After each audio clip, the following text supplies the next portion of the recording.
CM ಆಗಮನದ ಹಿನ್ನೆಲೆ ಕಾಂಗ್ರೆಸ್ನಲ್ಲಿ ಈಗ ಭಿನ್ನಮತ ಸ್ಫೋಟವಾಗ್ತಾ ಇದೆ. ಮಾಜಿ ಸಚಿವ ಇಕ್ಬಾಲ್ ಅನ್ಸಾರಿಂದ ಈಗ ಆಡಿಯೋ ಬಾಂಬ್ ಸ್ಫೋಟ ಆಗಿರುವಂತದ್ದು.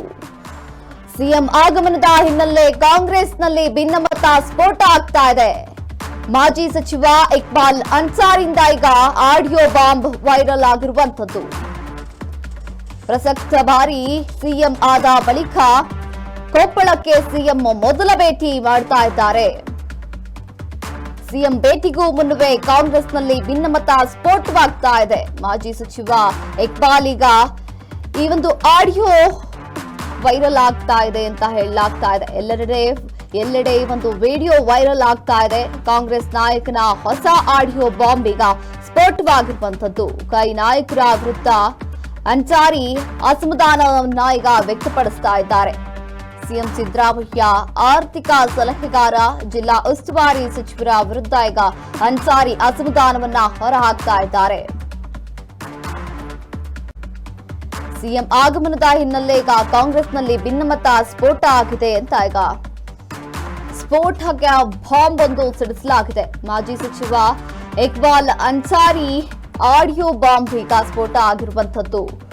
ಪ್ರಸಕ್ತ ಬಾರಿ ಸಿಎಂ ಆದ ಬಳಿಕ ಕೊಪ್ಪಳಕ್ಕೆ ಸಿಎಂ ಮೊದಲ ಭೇಟಿ ನಡೆಸಿರುವಂತದ್ದು. ಸಿಎಂ ಭೇಟಿಗೂ ಮುನ್ನವೇ ಕಾಂಗ್ರೆಸ್ನಲ್ಲಿ ಭಿನ್ನಮತ ಸ್ಫೋಟ ಆಗಿರುವಂತದ್ದು. ಮಾಜಿ ಸಚಿವ ಇಕ್ಬಾಲ್ ಅನ್ಸಾರಿ ಈಗ ಈ ಒಂದು ಅವರ ವಿಡಿಯೋ ಈಗ ಸ್ಫೋಟ ಆಗಿರುವಂತದ್ದು. ಎಲ್ಲೆಡೆ ಈ ಒಂದು ಆಡಿಯೋ ಈಗ ವೈರಲ್ ಆಗ್ತಾ ಇದೆ. ಕಾಂಗ್ರೆಸ್ ನಾಯಕನ ಹೊಸ ಆಡಿಯೋ ಬಾಂಬ್ ಈಗ ಸ್ಫೋಟ ಆಗಿರುವಂತದ್ದು. ಎರಡನೆಯ ಬಾರಿ ಸಿಎಂ ಆದ ಬಳಿಕ ಮೊದಲ ಬಾರಿ ಸಿಎಂ ಸಿದ್ದರಾಮಯ್ಯ ಅವರು ಕೊಪ್ಪಳಕ್ಕೆ ಬರ್ತಿದ್ದಾರೆ. ಆದರೆ ಸಿಎಂ ಭೇಟಿಗೂ ಮುನ್ನವೇ ಕಾಂಗ್ರೆಸ್ನಲ್ಲಿ ಈಗ ಭಿನ್ನಮತ ಸ್ಫೋಟಗೊಂಡಂತೆ ಕಾಣ್ತಾ ಇದೆ. ಮಾಜಿ ಸಚಿವ ಇಕ್ಬಾಲ್ ಅವರು ಈಗ ಈ ಒಂದು ಅವರ ಆಡಿಯೋ ಅಂತ ಈಗ ಎಲ್ಲೆಡೆ ಇದು ವೈರಲ್ ಆಗ್ತಾ ಇದೆ. ಕಾಂಗ್ರೆಸ್ ನಾಯಕರ ಹೊಸ ಆಡಿಯೋ ಬಾಂಬ್ ಈಗ ಸಿಡಿತಾ ಇರುವಂತದ್ದು.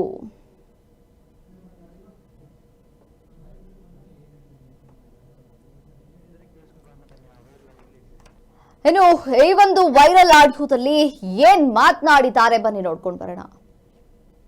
ಅಭ್ಯರ್ಥಿ ಗೆದ್ದಿದ್ದಾರೆ. ಸೂತಾರಾಮ್ ನಾನು ಅವ್ರಿಗೆ ಮಾಡ್ಲಿಕ್ಕೇನೆ ಇಷ್ಟ ಇದ್ದಿದ್ದಿಲ್ಲ.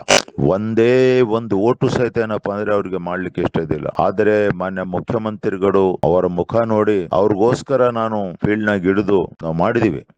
ಹಗಲು ರಾತ್ರಿ ಕೆಲಸ ಮಾಡಿದೆ. ದಿವಸ ಸಂಜೆಗೆ 4 ಗಂಟೆಗೆ ಕುಂತ್ರೆ ಮರುದಿವ್ಸ ಬೆಳಿಗ್ಗೆ 7 ಗಂಟೆಗೆ ಎದ್ದು ಹೋಗಿ ಟಿಫನ್ ಮಾಡ್ತಿದ್ದೆ. ರಾತ್ರಿ ಊಟ ಇಲ್ಲ, ರಾತ್ರಿ ಗುಳಿಗೆ ಹಾಕೊಳ್ಳಿಕ್ಕೆ ಆಗ್ತಿದ್ದಿಲ್ಲ. ಇಟ್ಕೊಂಡು ಜನಗಳಿಗೆ ಯಾವ ತರ ಸಂಭಾಳಿಸ್ಬೇಕಾಗಿ ಸಂಭಾಳಿಸಿದ್ವಿ. ಗೆದ್ರು. ಗಂಗಾವತಿ ವಿಧಾನಸಭಾ ಕ್ಷೇತ್ರದಲ್ಲಿ ನಾನು MLA ಇಲ್ಲ, ಆದರೂ ಅಲ್ಲಿ ಕಾಂಗ್ರೆಸ್ ಪಕ್ಷಕ್ಕೆ 15,000 ಅಂದ್ರೆ 16,000 ಸಮೀಪ ನಾವು ಅಲ್ಲಿ ಲೀಡ್ ಕೊಟ್ಟಿದ್ವಿ. ಈ ಗೆದ್ದವನ ಇದನ್ನಲ್ಲ, ಇವನ ಅಣ್ಣ, ಇವನ್ ಜೊತೆಗೆ ಇವನ ಇದನ್ನಲ್ಲ, ಇವ ಮಂತ್ರಿ, ಇವನ್ ಜೊತೆಗೆ ಅವನ ಆರ್ಥಿಕ ಸಲಹೆಗಾರದನ್ನ ಇವರೆಲ್ಲ ಸೇರ್ಕೊಂಡು ಪ್ಲಾನ್ ಮಾಡ್ಕೊಂಡು ಏನಂದ್ರೆ ಅನ್ಸಾರಿ ಆತಂದು ಇದು ಆಗ್ಬಾರ್ದು ಅಂತ ಹೇಳಿ ಮಾನ್ಯ ಮುಖ್ಯಮಂತ್ರಿಗಳ ಹತ್ರ, KPCC ಅಧ್ಯಕ್ಷರ ಹತ್ರ, ಇಲ್ಲ ಅದು ಅನ್ಸಾರಿ ಒಬ್ರೇ ಮಾಡಿದ್ದು ಅಲ್ಲ, ಎಲ್ಲಾರು ಮಾಡಿದಕ್ಕೋಸ್ಕರ ಗೆಲುವಾಗಿದೆ ಅಂತೆ. ಹಾಗಾದ್ರೆ ನನ್ಗೆ ಯಾಕೆ ಹೇಳಿದಿರಿ ಕೆಲಸ ಮಾಡಂತ? ನಾನು ಸುಮ್ನೆ ತಟಸ್ಥನಾಗ್ಬಿಡ್ತಿದ್ದೆ, ನ್ಯೂಟ್ರಲ್ ಆಗ್ತಿದ್ದೆ. ಆಗ ನೀವು ಮಾಡ್ಕೊಡಿ, ಗೆದ್ಕೊಡಿ, ಗೊತ್ತಾಗ್ತಿತ್ತು ನಿಮಗೆ. ಈಗೇನೋ ಅಭ್ಯರ್ಥಿ ಗೆದ್ದಿದ್ದಾರೆ. ಸೂತಾರಾಮ್ ನಾನು ಅವ್ರಿಗೆ ಮಾಡ್ಲಿಕ್ಕೇನೆ ಇಷ್ಟ ಇದ್ದಿದ್ದಿಲ್ಲ. ಒಂದೇ ಒಂದು ಓಟು ಸಹಿತ ಏನಪ್ಪಾ ಅಂದ್ರೆ ಅವ್ರಿಗೆ ಮಾಡ್ಲಿಕ್ಕೆ ಇಷ್ಟ ಇದ್ದಿಲ್ಲ. ಆದ್ರೆ ಮಾನ್ಯ ಮುಖ್ಯಮಂತ್ರಿಗಳು ಅವರ ಮುಖ ನೋಡಿ ಅವ್ರಿಗೋಸ್ಕರ ನಾನು ಫೀಲ್ಡ್ ನಾಗ ಹಿಡಿದು ನಾವು ಮಾಡಿದೀವಿ. ಹಗಲು ರಾತ್ರಿ ಕೆಲಸ ಮಾಡಿದೆ. ದಿವಸ ಸಂಜೆಗೆ 4 ಗಂಟೆಗೆ ಕುಂತ್ರೆ ಮರುದಿವ್ಸ ಬೆಳಿಗ್ಗೆ 7 ಗಂಟೆಗೆ ಎದ್ದು ಹೋಗಿ ಟಿಫನ್ ಮಾಡ್ತಿದ್ದೆ. ರಾತ್ರಿ ಊಟ ಇಲ್ಲ, ರಾತ್ರಿ ಗುಳಿಗೆ ಹಾಕೊಳ್ಳಿಕ್ಕೆ ಆಗ್ತಿದ್ದಿಲ್ಲ. ಇಟ್ಕೊಂಡು ಜನಗಳಿಗೆ ಯಾವ ತರ ಸಂಭಾಳಿಸ್ಬೇಕಾಗಿ ಸಂಭಾಳಿಸಿದ್ವಿ. ಗೆದ್ರು. ಗಂಗಾವತಿ ವಿಧಾನಸಭಾ ಕ್ಷೇತ್ರದಲ್ಲಿ ನಾನು MLA ಇಲ್ಲ, ಆದರೂ ಅಲ್ಲಿ ಕಾಂಗ್ರೆಸ್ ಪಕ್ಷಕ್ಕೆ 15,000 ಅಂದ್ರೆ 16,000 ಸಮೀಪ ನಾವು ಅಲ್ಲಿ ಲೀಡ್ ಕೊಟ್ಟಿದ್ವಿ. ಈ ಗೆದ್ದವನ ಇದನ್ನಲ್ಲ, ಇವನ ಅಣ್ಣ, ಇವನ್ ಜೊತೆಗೆ ಇವನ ಇದನ್ನಲ್ಲ, ಇವ ಮಂತ್ರಿ, ಇವನ್ ಜೊತೆಗೆ ಅವನ ಆರ್ಥಿಕ ಸಲಹೆಗಾರದನ್ನ ಇವರೆಲ್ಲ ಸೇರ್ಕೊಂಡು ಪ್ಲಾನ್ ಮಾಡ್ಕೊಂಡು ಏನಂದ್ರೆ ಅನ್ಸಾರಿ ಆತಂದು ಇದು ಆಗ್ಬಾರ್ದು ಅಂತ ಹೇಳಿ ಮಾನ್ಯ ಮುಖ್ಯಮಂತ್ರಿಗಳ ಹತ್ರ, KPCC ಅಧ್ಯಕ್ಷರ ಹತ್ರ, ಇಲ್ಲ ಅದು ಅನ್ಸಾರಿ ಒಬ್ರೇ ಮಾಡಿದ್ದು ಅಲ್ಲ, ಎಲ್ಲಾರು ಮಾಡಿದಕ್ಕೋಸ್ಕರ ಗೆಲುವಾಗಿದೆ ಅಂತೆ. ಹಾಗಾದ್ರೆ ನನ್ಗೆ ಯಾಕೆ ಹೇಳಿದಿರಿ ಕೆಲಸ ಮಾಡಂತ? ನಾನು ಸುಮ್ನೆ ತಟಸ್ಥನಾಗ್ಬಿಡ್ತಿದ್ದೆ, ನ್ಯೂಟ್ರಲ್ ಆಗ್ತಿದ್ದೆ. ಆಗ ನೀವು ಮಾಡ್ಕೊಡಿ, ಗೆದ್ಕೊಡಿ, ಗೊತ್ತಾಗ್ತಿತ್ತು ನಿಮಗೆ. ಎಸ್, ನಾನು ಸಿಎಂ ಮುಖ ನೋಡಿ ಬೆಂಬಲ ಕೊಟ್ಟಿಲ್ಲ. ಲೋಕಸಭೆ ಚುನಾವಣೆಯಲ್ಲಿ ನನಗೆ ರಾಜಶೇಖರ ಹಿಟ್ನಾಳ್ ಪರ ಚುನಾವಣೆ ಪ್ರಚಾರ ಮಾಡಲು ಇಷ್ಟ ಇರಲಿಲ್ಲ. ನಾನು ಸಿಎಂ ಮುಖ ನೋಡಿ ಲೋಕಸಭೆ ಚುನಾವಣೆ ಮಾಡಿದ್ದೇನೆ ಎಂದು ಹಿಟ್ನಾಳ್ ಕುಟುಂಬದ ವಿರುದ್ಧ ಅನ್ಸಾರಿ ಅಸಮಾಧಾನವನ್ನ ಈಗ ಹೊರಹಾಕಿದ್ದಾರೆ ಅಂತ ಎನ್ನಲಾಗ್ತಾ ಇದೆ.